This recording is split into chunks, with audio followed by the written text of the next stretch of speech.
Então vamos nessa. 3, 2, 1, estamos no ar. Tudo bem, ó. Vocês que estão vendo aqui pelo YouTube agora, só vocês vão ver a gravação aqui nesse estúdio top aqui do pessoal da Rocket aqui, velho. E nós vamos gravar esse episódio do 175, especial das mulheres, aqui. E vou colocar aqui no YouTube, vocês vão depois dar uma bisoiada nos erros de gravação e tudo mais. E depois acompanhem lá no Spotify, nos agregadores de podcast, caralho, tudo aí. Vamos nessa, Gaúcho? Bora! Você tá bom? Eu tô bem, me sentindo o cara aqui. Você parece que tá Meia numa camisa. coada. Você parece que tá numa camisa de força, velho. Então mandaram não mexer as mãos, pronto, acabou comigo. Fudeu, acabou com o homem. Bora lá. Então bora lá. Ó, só pra vocês saberem aqui, nós vamos fazer uma gravação que já é a terceira, o terceiro ano consecutivo que a gente faz essa gravação aqui, que é Mulheres Importantes do Agronegócio. Normalmente faço com o Ângelo presencialmente, aí surgiu a oportunidade de fazer aqui na Rocket. A gente vai fazer e vamos colocar aí, vai ser massa pra caralho também.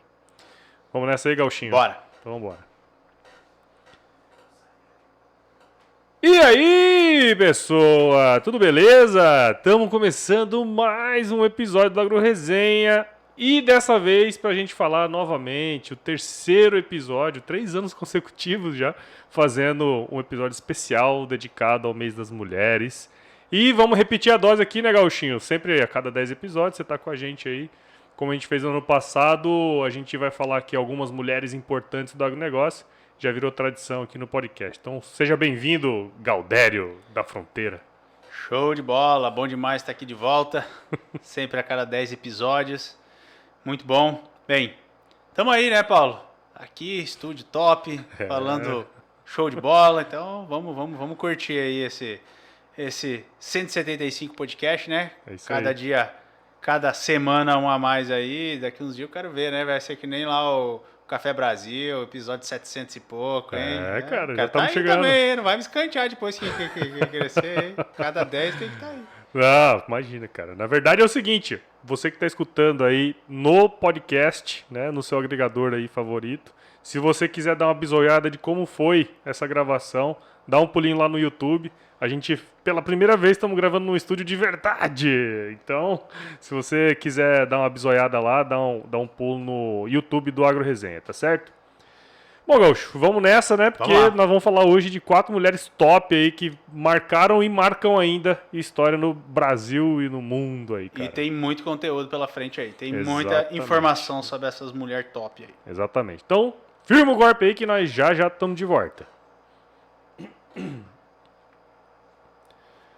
Bom, pessoal, estamos de volta aqui para falar aí de 4 mulheres super importantes, cara. Se você olhar dentro do contexto do negócio, né, Gaúcho? Foram 4 mulheres, selecionamos aqui 4 mulheres que fizeram e estão fazendo história ainda no agronegócio, né?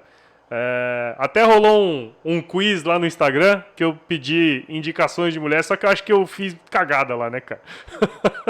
Eu coloquei lá... Comunicação, ó. Comunicação zero, né? Um ótimo comunicador. Então, pessoal, já vou colocar aqui, falar nesse episódio, porque assim, normalmente a gente faz homenagens aqui nesse episódio especial em específico, para mulheres que fizeram a diferença no agronegócio, estão fazendo a diferença, com contribuições mesmo relevantes. Normalmente a gente gosta de fazer episódios, gosta de trazer nomes de mulheres para fazer uma homenagem póstuma, né? Algumas a gente consegue fazer ainda homenagem em vida pela contribuição, que é o caso hoje aqui de pelo menos 3 delas, 3. né? Que ainda estão em vida. Então... Vamos nessa, né, Gaúcho? Acho Bora que lá. mais do que a gente falar. Então, assim, ó, se você tiver alguma indicação de algum nome, alguma personalidade feminina que fez diferença no agronegócio, independentemente da área, não deixa de mandar pra gente nas redes sociais ou até mesmo aí no e-mail e tudo mais, tá bom? Gaúcho, eu começo dessa vez, né? Vai lá, Paulette. Começa aí. Já que é da tua turma. Não, essa aqui não é da minha turma. Essa não é. Vou deixar ela pra depois. Então tá bom. Beleza? Vai lá. Bom, a primeira mulher que nós vamos falar aqui, ela deu uma contribuição muito importante e eu queria até agradecer eu não lembro agora o nome da mulher que escreveu o artigo. Mas tem um artigo muito interessante que foi publicado recentemente, que chama-se Mulheres Pioneiras, Mulheres de Renome, as engenheiras agrônomas pernambucanas da primeira metade do século XX. Esse artigo trouxe várias mulheres, né, que se formaram em agronomia, e essa pernambucana que eu vou falar aqui agora chama-se Tereza de Jesus Correia Gaião Loreto. Pelo que eu pesquisei na internet, ela ainda está viva, né? E ela é uma pernambucana nascida em 27 de outubro de 1926. E, Ângelo, ela foi a quinta engenheira agrônoma a se formar no estado de Pernambuco em 1949, meu amigo. Mas tu sabe de onde é que foi a primeira, né? Eu sei. A gente precisa falar sobre ela, que a gente não conseguiu encontrar informações, né? Fica aqui um pedido, né? Quem conseguir... agora me esqueci o nome dela. Maria Lúcia... Maria Lúcia, né? Maria Lúcia. Não lembro agora também. Depois a gente coloca aí. Você lembra? Eu não lembro. Também não lembro. Põe aí no Instagram aí, vamos ver. Primeira mulher agrônoma UFPEL. É porque a primeira do estado de São Paulo, a segunda, né? A segunda do Brasil e a primeira do estado de São Paulo é aquela que a gente falou no primeiro episódio. Caraca. Não tô... Primeira mulher agrônoma. Maria Eulália da Costa. Isso. Bom, volta aí. E tu sabe de onde é que é a primeira agrônoma do Brasil, né? Pois é, cara, eu sei e a gente... Faz de novo, primeira frase. E você sabe de onde é que é a primeira mulher agrônoma do Brasil? Pois é, cara, eu sei que da onde é e a gente precisa encontrar mais informações sobre ela, cara, porque nós não conseguimos encontrar boas informações, né? E nem eu. Sou de lá da onde ela se formou, né? É verdade. É Maria Eulália da Costa, que se formou em 1915, lá na UFPEL, né? Quem souber mais informações, manda pra gente, que vai ser um prazer falar sobre ela, né? Sou a primeira engenheira agrônoma aí no ano que vem. Exatamente. Então, cara, e o legal é que assim, ó, voltando a falar da Tereza aqui, né? Ela foi a quinta engenheira agrônoma lá em 1949 e ela se formou na Escola Superior de Agricultura de Pernambuco, que atualmente é a Universidade Federal de Pernambuco, né? E nesse artigo em específico que eu comentei, a autora, ela comenta que conversou, né, com ela, porque ela ainda está em vida, entendeu? Então tem lá várias fotos dela da época de escola e tudo mais, né? Agora você imagina, Ângelo Zelame, em 1949, ela era a única mulher numa turma de 21 alunos. Hã? Coragem, hein? Mais do que coragem, cara. Ela falou isso no artigo. Ela falou que escolheu a agronomia por paixão à agricultura, cara. Então, são daquelas coisas que deixa a gente bastante orgulhoso, né, cara? Só pra vocês terem uma ideia, ela teve um desempenho, né, na turma dela tão bom que ela recebeu um prêmio que foi a nomeação como engenheira agrônoma para a Empresa Pernambucana de Pesquisa Agropecuária. Eu acredito que na época, não sei se ainda existe o IPA, mas é equivalente como se fosse a Embrapa do estado de Pernambuco, né? E aí depois ela foi aprovada em concurso público e foi nomeada para o Ministério da Agricultura e posteriormente ela foi trabalhar na Embrapa de fato, né? Só para vocês terem a noção do gabarito aqui dela, ela foi pesquisadora assistente e pesquisadora orientadora do CNPq. Ela desenvolveu e coordenou pesquisas na áreas de fitopatologia, microbiologia, botânica e entomologia, sem contar que ela é autora de diversos trabalhos científicos aí nessa área, cara. Mais recentemente, em 2005, ela recebeu uma homenagem, né, no estado. Ela recebeu o diploma de mérito agronômico, que foi outorgado pela Academia Pernambucana de Ciência Agronômica, cara, pelos 50 anos de atividades profissionais.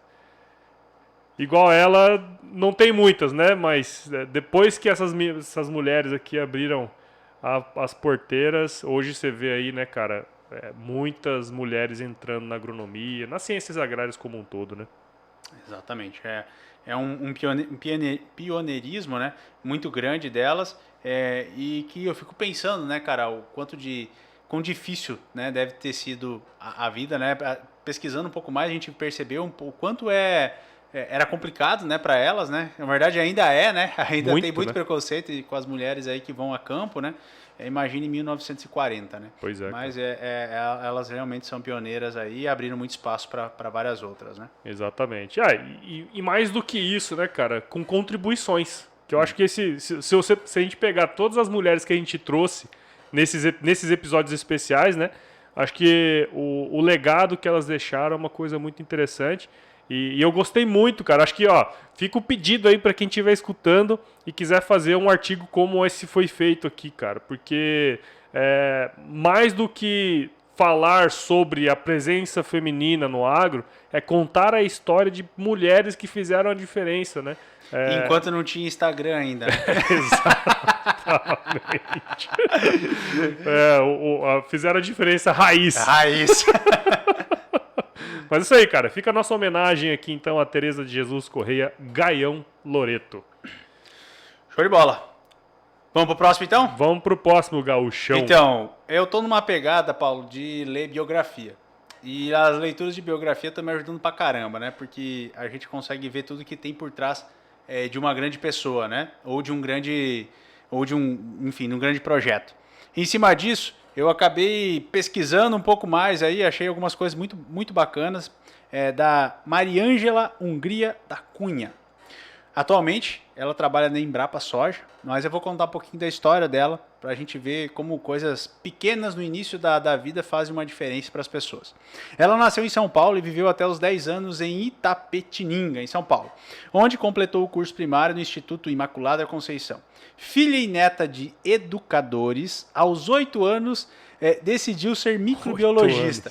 Meu Deus. Quando o avô, mas olha por quê, quando o avô, sempre o maior estimulador da sua carreira, o presenteou com um livro, Caçadores de Micróbios. Olha só, que doideira, cara. Já pensou, cara? Olha o impacto na vida de uma pessoa, né, o que faz os livros, né? E também o estímulo da família, né?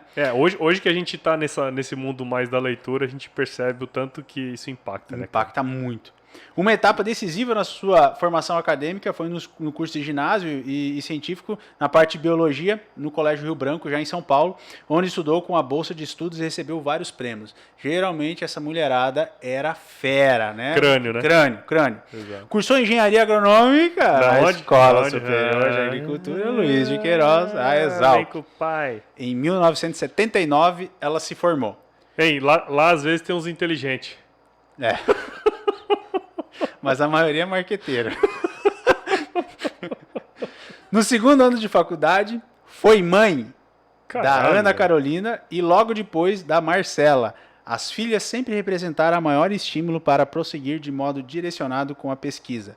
Rapaz, para de mimimi.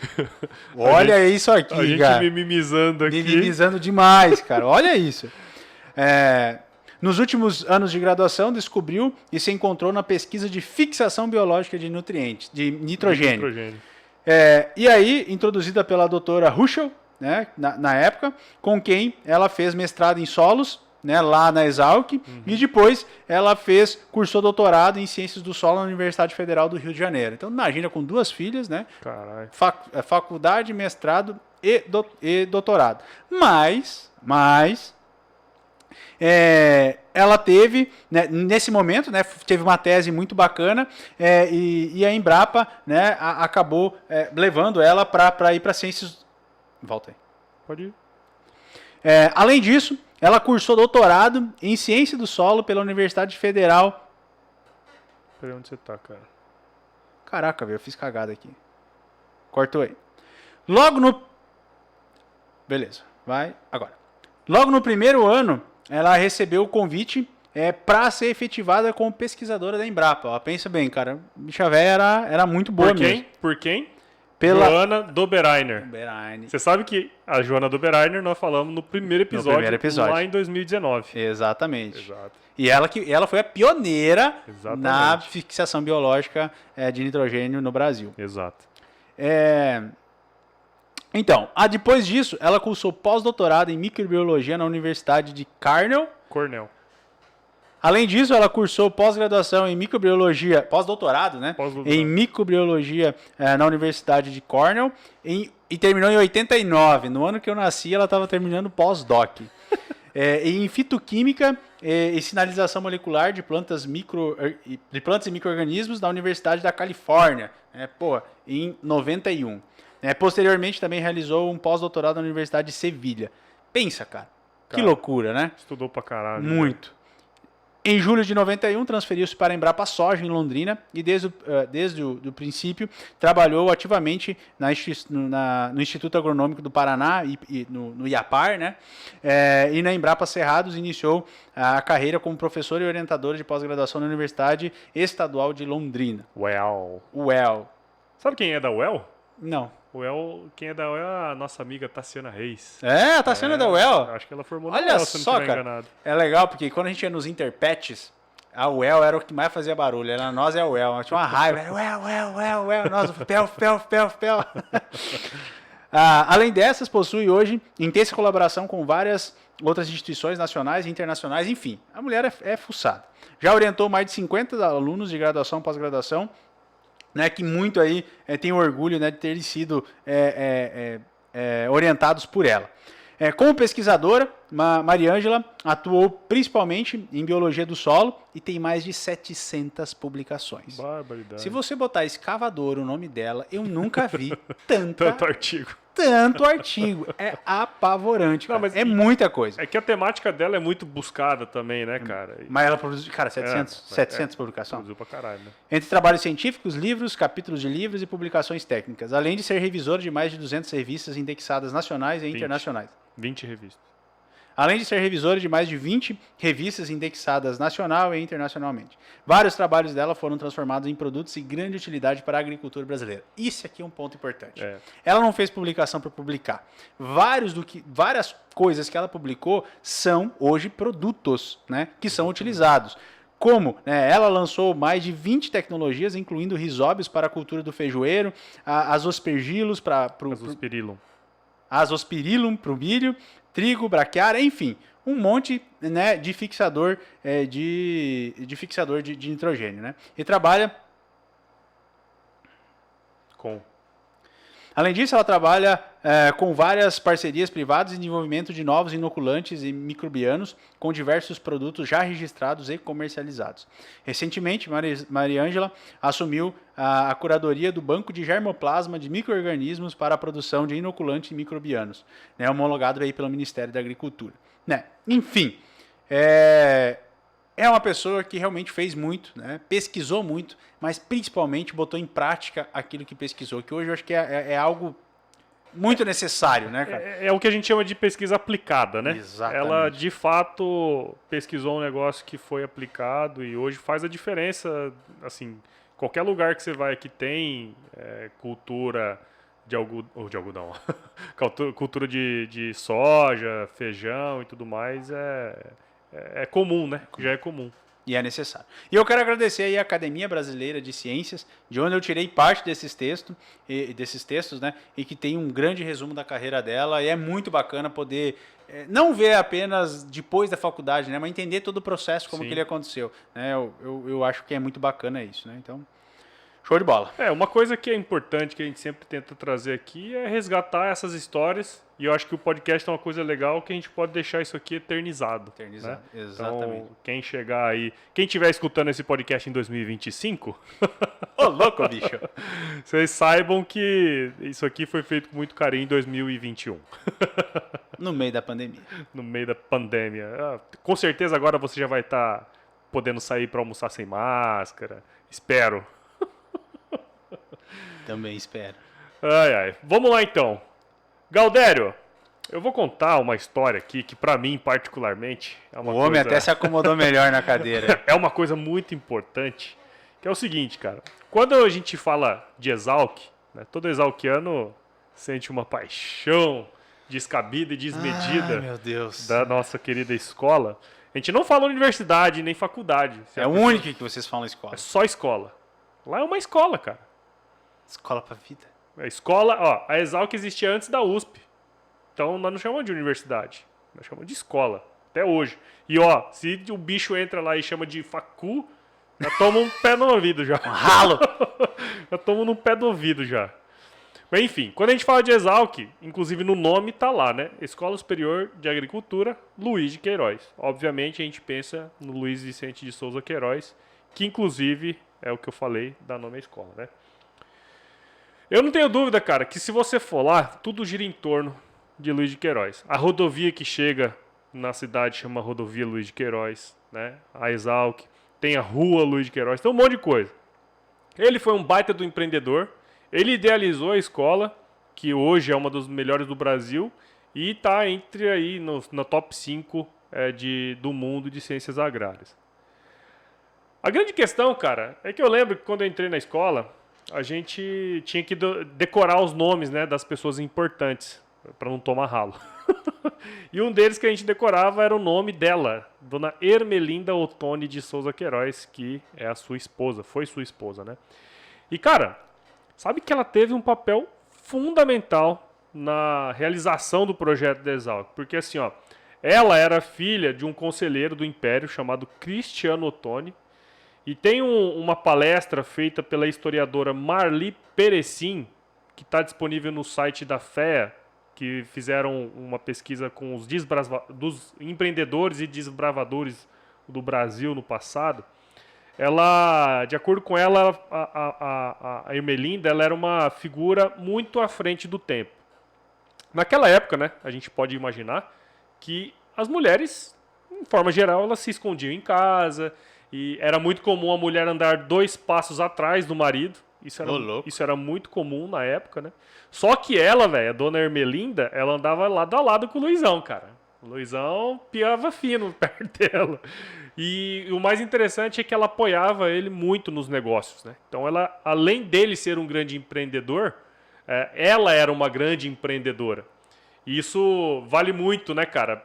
Porque a gente fala, porque assim, grandes empreendedores normalmente têm grandes mulheres perto, né? E eu acho que isso é um grande ponto. E isso era um comportamento assim que para a época lá em Pira, né, lá em Piracicaba era bastante chocante, né? Porque como uma mulher vai andar do lado do marido e dar pitaco no negócio, né? Só para vocês terem uma noção, ali na região da Exalc, ali em Piracicaba, ali era era a fazenda do Luiz de Queiroz, e eles plantavam algodão, e eles tinham a própria fábrica têxtil. Então, meu amigo, naquela época lá, eles racharam de ganhar dinheiro, como diz no tempo de hoje, né? E o sonho do Luizão era construir uma escola de agronomia no mesmo molde que ele fazia, que ele estudou lá na Europa. Ele estudou na França e também estudou na Suíça.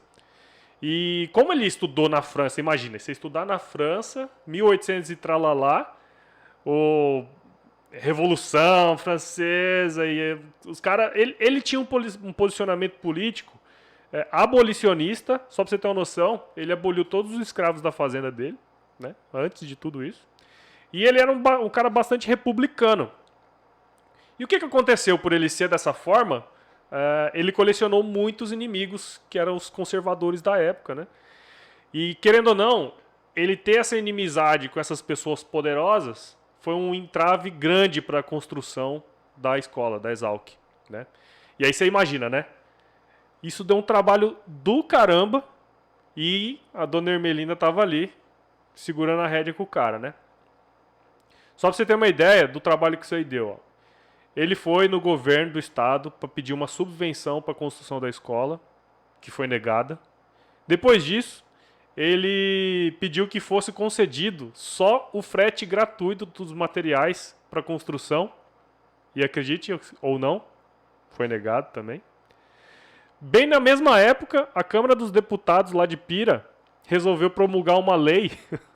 Cara, que sacanagem, velho. Que os caras falavam assim, ó, que o executivo ficava autorizado a fundar uma escola superior de agricultura e uma de engenharia lá em Piracicaba, nos lugares que eles julgassem apropriados, né? Construir estação agronômica e tal. Cara, o cara tava querendo construir a escola. Os caras foram lá. E os caras estavam querendo dar uma rasteira nele, né? Ele falou, bom, o cara já ficou revoltado, né, velho? Aí o que o Luiz de Queiroz fez? Ele recorreu a um estratagema. Luizão fez o seguinte, ele doou a fazenda dele para o Estado. A nossa querida São João da Montanha, que se você for lá escutar o hino da Exalc, tá falando lá. A fazenda São João da Montanha ele doou para o Estado com todas as benfeitorias existentes na fazenda. Só que ele colocou lá uma coisa só. Ele colocou que ali tinha que ter uma escola num prazo de 10 anos. Doava, mas Doava. tinha que Tinha ter que ter a escola. Nossa. Cara louco, né, velho? Não é à toa que tudo chama Luiz de Queiroz Aficionado, lá, né? né? Mas aí você fala assim, pô, Paulo, mas beleza, tá contando a história do Luizão aí. Eu ia falar exatamente isso, tá? Cadê a história? Tá, e aí? Só que é o seguinte, cara. A Ermelinda teve um papel fundamental. Porque o que aconteceu?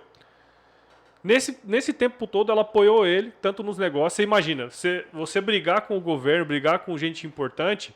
Primeiro, cara, ele foi perdendo grana. Foi perdendo grana. Você imagina, hoje você vai brigar com o status quo, cara, você perde grana. Vai perder, sem sombra de dúvida. Mas o que aconteceu foi o seguinte, que em 11 de junho de 1898, Luiz de Queiroz morreu aos 49 anos. Luiz de Queiroz não viu a Exalc ser inaugurada. Ô, louco, cara. Ele não viu a escola ser inaugurada. Então o que acontece? Ele não conseguiu ver. E aí esse projeto que estava ali já tinha consumido uma grana, já tinha consumido um tempo, já estava tudo o negócio esquematizado. Ele falou o seguinte: quem tocou esse projeto? Ângela Zelame. Ela. Dona Ermelinda Ottoni de Souza Queiroz. Então o que aconteceu? Ela não só assumiu os negócios da família, ela assumiu a fazenda, ela assumiu a indústria e ela se tornou uma figura fundamental na inauguração da escola agrícola, na época, a escola agrícola, que daria origem à Exalc em 1901. Então, o Luizão morreu antes da escola ser fundada.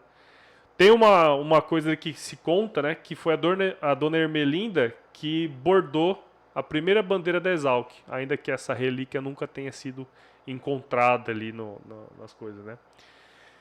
E só para finalizar aqui, em 1964, sob a direção do saudoso professor Hugo de Almeida Leme, que foi ministro da Agricultura também, inclusive foi ministro da Agricultura em 1964, eu falei dele no episódio número 79, eu conversei com o filho do seu Hugo de Almeida Leme, Eu lembro. eu li o livro dele, né? Uhum. O livro chama O Mestre da Terra.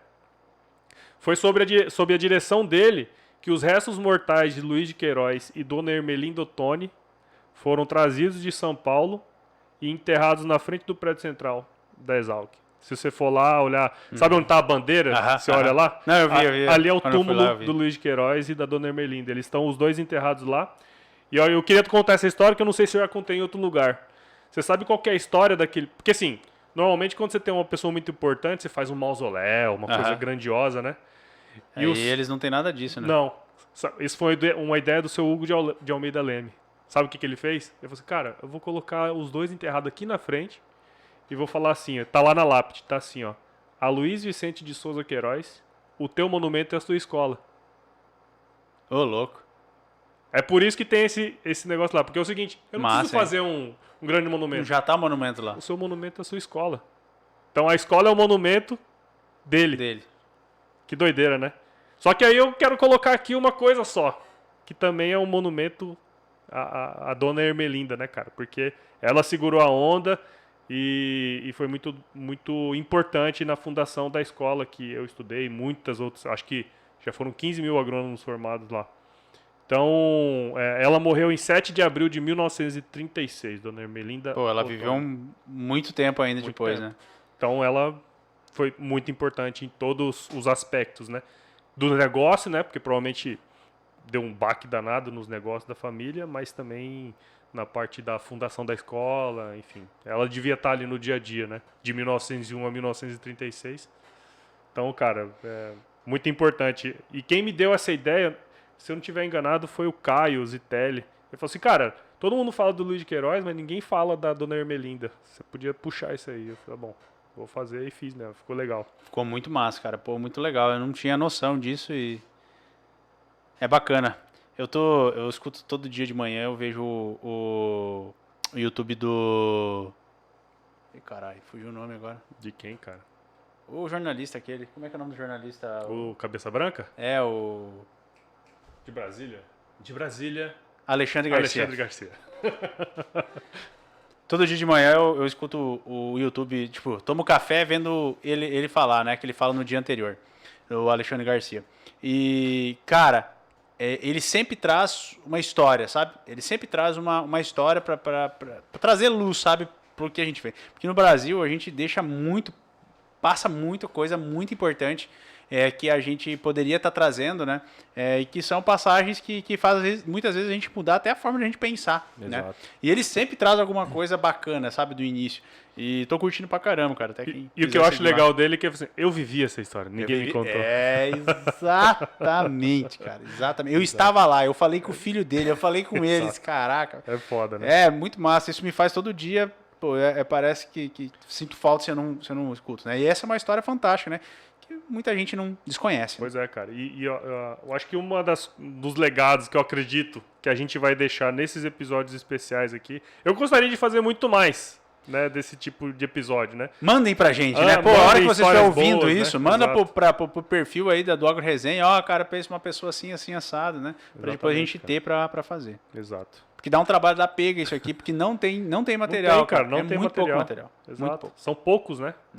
Mas vai lá. Finaliza Então, pra nós aí, Galdério, da Bem, Fronteira. Eu vou finalizar aqui, a gente falou bastante da parte, vamos dizer assim, acadêmica aqui, né? Verdade. Então agora a gente vai sair um pouquinho e nós vamos contar a história de uma pessoa aí que já teve na mídia também, né? É uma pessoa conhecida, mas é sempre bom, né, relembrar e ver o quanto ela impactou e ainda impacta o agro brasileiro. Que é Marise Porto Costa, da Fazenda Santa Brígida, lá no Goiás. Bem, na verdade, eu não vou contar a história de uma agrônoma, eu vou contar a história de uma dentista. Que virou pecuarista, né? A fazenda dela tem 3 mil hectares, ela estava com sérios problemas e em 2002 acabou ficando viúva, né? E tendo a responsabilidade de tocar a propriedade. Olha, parecida com a dona Ermelinda.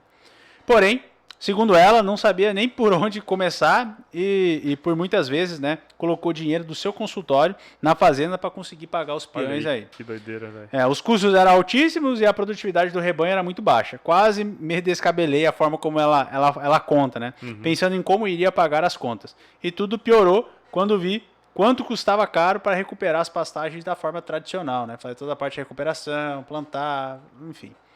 Então, no desespero, ela procurou a Embrapa, em Goiás, em 2005. Você vê como a Embrapa é importante, né, cara? Puta, cara, Embrapa é importantíssima, cara.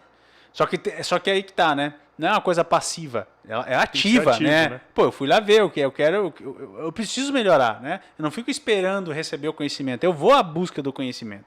Em 2005, ela conversou com o pesquisador Homero Aidar, que era chefe da Embrapa Arroz e Feijão. Ele deu um livro, de novo sobre integração lavoura-pecuária, ILP. E ela foi se interessando cada vez mais pelo tema, embora, né, sem conhecer nada sobre agricultura, né? Achou a teoria fantástica e com o João iniciou o processo todo de fazer tudo ao contrário do que a maioria dos pecuaristas estavam fazendo, né? Então ela começou a construir a fertilidade da terra, né, revirando o pasto lá e tirando os cupinzeiros, corrigiu com a acidez e depois plantou soja. Né? Então começou aí com uma semeadura de soja para fazer a recuperação desse pasto e conseguir se pagar já com a soja isso, né? Corrigiu a acidez, né? Corrigiu a acidez, plantou soja e aí começou o processo. Né? Com a integração da lavoura-pecuária, ela recuperou a pastagem da fazenda com a soja, pagando a conta, né, da pastagem sem ganhar na época, né? Volta aí. Com a integração lavoura-pecuária, ela recuperou a pastagem da fazenda com a soja, né, pagando as contas da pastagem, sem falar, né, da época da seca aí que ela conseguia colocar os animais. Em seguida, o componente florestal, né, foi incorporado com o plantio de eucalipto, além de fornecer madeira, o que representava mais um ganho econômico. As árvores proporcionavam aí, a gente sabe, a sombra para o gado, né? Porque é interessante isso, né? E além disso, né, fixação de carbono também no sistema. Mas é importante porque o pessoal fala que o Nelore não precisa de sombra, né? mas se tiver sombra, ele vai pra sombra, né? Mas você sabe que isso é uma coisa interessante, né? Fugindo um pouco do tema, né? Existem trabalhos que mostram que não tem diferença produtiva, né? Se tiver sombra. Mas se tiver sombra, Ele vai pra sombra. eles vão lá. Em 10 anos de adoção do ILPF, e aí, né, Lavoura, Já entrou Pecuária, na Floresta, florestal, né? a pecuária de baixa produtividade, né, cuja lotação animal aí na safra 2006-2007 não passava de 0,5 A por hectare, né, produzindo 2,5 arrobas por hectare ano, né? Metade da média nacional, né? Já pensou? Sendo que na safra 15-16, que é o que a gente tem dado, né, já estava com 4 A por hectare e com a produção de 25 arrobas por hectare, né? 10 vezes mais, né? Ou seja, né, 10 vezes mais. E as lavouras também ficaram mais produtivas ao longo do tempo, né? No mesmo período, a produtividade média de soja dela aí era de 45, foi para 65, então, pô, né, super produtividade, acima da média. E o milho, que era de 90, foi para 190 sacas por hectare. Mais do que dobrou, né? Imagina, né, os dados atuais, né? E hoje, né? Imagina como é que está hoje, né? Com os dados atuais. Hoje ela, né, e a Fazenda são exemplos de LPF que dão certo e são referência nacional. Então hoje a Fazenda dela é referência nacional, recebe gente lá do Brasil e do mundo, né, para ver como que faz essa integração, lavoura, pecuária e floresta. E muito bacana, cara, ver algumas histórias, ver histórias como essa, né, de empreendedorismo e de garra, né, cara, histórias como essa de superação seguida de sucesso, né, cara? Orgulha muito e mostra que quando a gente quer algo, né, basta a gente correr atrás, estar pronto para o trabalho duro, né? Como ela foi de atrás, ela viu, tô desesperada aqui, eu vou correr atrás, né? E é engraçado que toda vez que a gente ouve falar de sistemas de integração, a Santa Brígida sempre aparece como primeiro, cara. Saiu em capa de revista, né? E isso é muito interessante, porque isso é uma coisa que às vezes a gente fala no podcast, né? Porque assim, às vezes o olhar viciado da gente não nos possibilita pensar diferente e muito menos nos possibilita pensar em aplicar diferente, né? Porque às vezes você pensa, isso aí é modinha, isso aí não vi, não sei o quê. E ela não tinha isso. Então, Paulo, sabe o que aconteceu? Diz que os vizinhos faziam aposta de quanto tempo ela ia durar na atividade, né? Você quer dizendo, ou ela vai vender ou ela vai quebrar. Ou ela vai vender ou ela vai quebrar ou vai vender também, né? Quem quebrou, será? Não precisa, a gente não precisa continuar com quem ganhou a aposta, né? Exatamente. Então, esse olhar, vamos dizer assim, esse olhar sem vícios do pecuarista, né? Com um olhar sistêmico, não olhando só para a pecuária, olhando para todo o sistema produtivo da fazenda, né? Fez com que ela aí tivesse um grande sucesso, né? Parabéns a Marise, ela com certeza inspira, né, a gente aí a continuar na luta, né? E fazer coisas diferentes do que todo mundo está fazendo, né? O olhar de criança, né? Que a gente sempre fala, né? Shoshin, lembra que eu falei? Acho que é em japonês, se eu não estiver enganado. E o Murilo Gun fala isso também, né? Exatamente. É o olhar de criança em cima de tudo, né? Exato. Quer dizer, olhar com criatividade, estudar e aplicar, né? No caso dela foi basicamente isso, né? Ela estudou o livro, aí, mais uma vez, um livro que muda a história de uma pessoa, né?